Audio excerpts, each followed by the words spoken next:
So one of the big problems I've seen with the Bergoglian situation going on in the church is that rationality has sort of gone out the window, and good reasoning has gone out the window. And so I've seen this for a number of years, ever since Amoris Laetitia came out. You see it more and more. This is an example of circular reasoning that I've heard this argument many times before.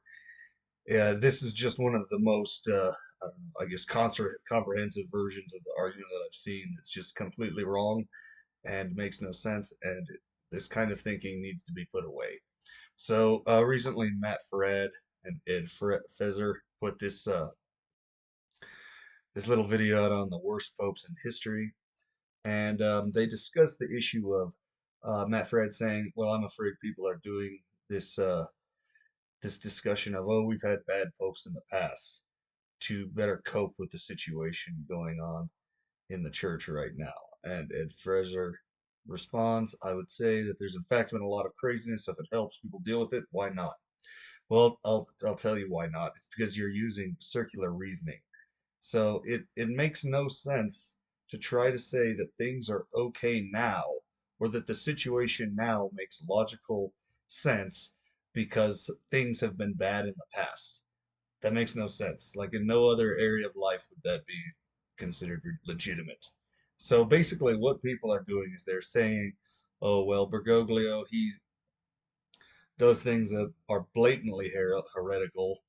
He makes official acts and things like Amoris Laetitia that are blatantly heretical." And the justification is, well, that Jesus said he'd protect the church from error. So we've had error in the past. We've had Honorius or whatever other problems in the past. So that means it's okay now. That is absurd reasoning.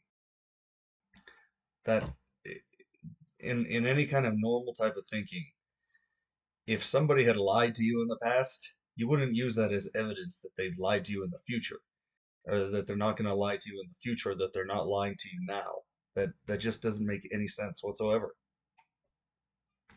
And so, the basically what this is people trying to square the idea that somehow Bergoglio is a valid pope with Jesus' promise to protect the church.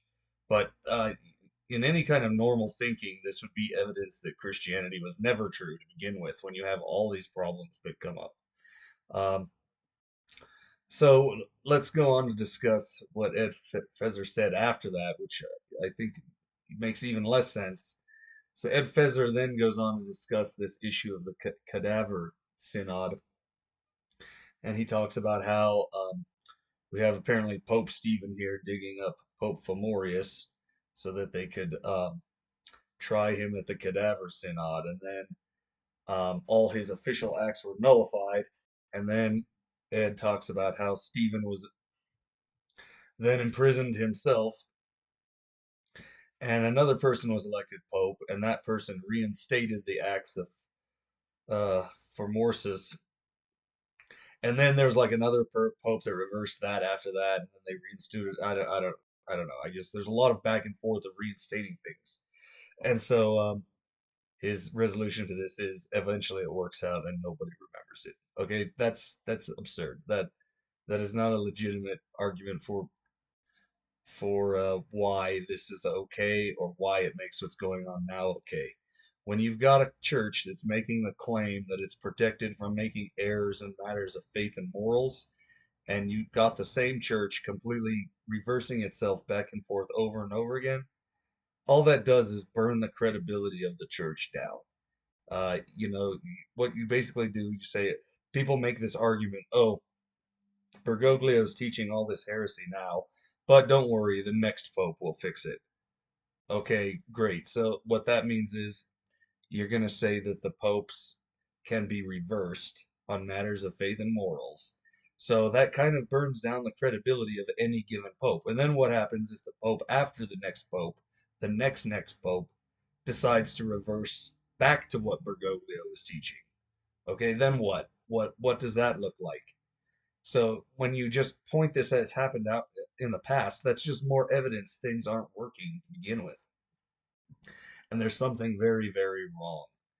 Um, so then Ed goes on to point out a number of other popes that have made doctrinal mistakes. As I said before, this doesn't justify what's going on now. It just is evidence that things were never working in the first place.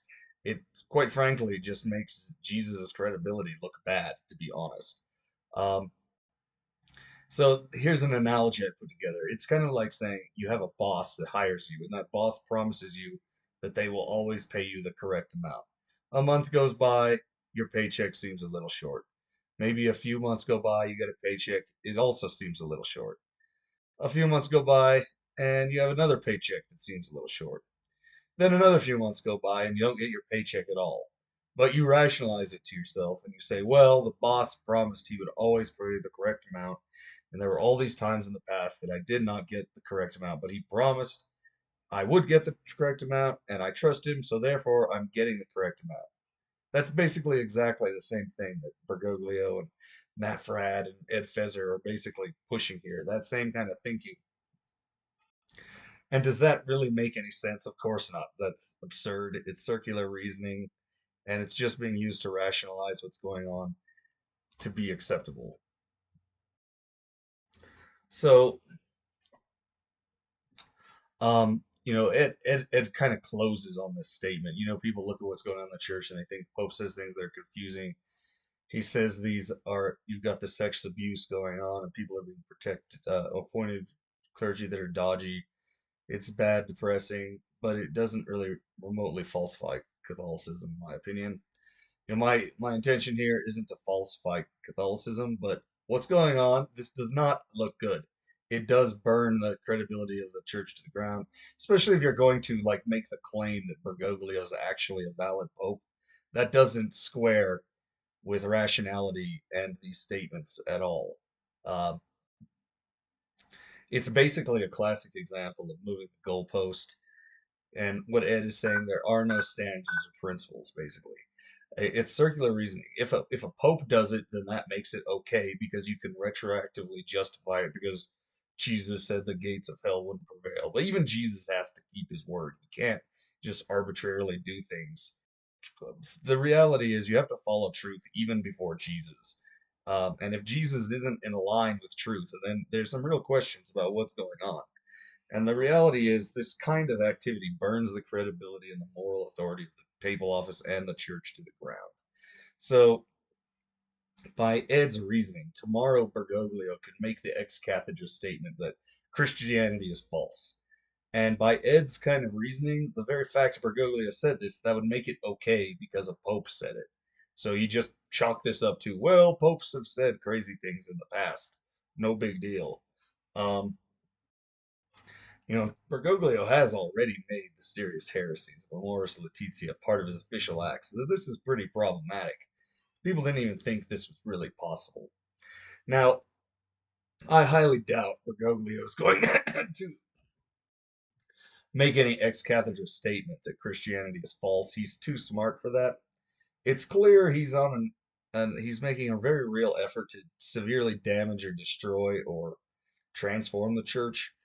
He wouldn't do something blatant like make an ecstath or a statement like that. What he is appearing to do, though, is completely change the nature of the papacy so he wouldn't be taking this head on. And so it sounds like what he wants to do is totally diminish the office of the papacy so that they can make changes, but then there's no papacy to go back and fix it. And that is basically just as bad, if not worse, as making an ex cathedra statement that Christianity is false.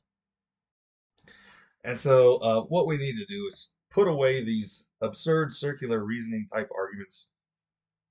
We need to face the reality of what's going on. Nobody thought this was even possible. In a situation like Bergoglio,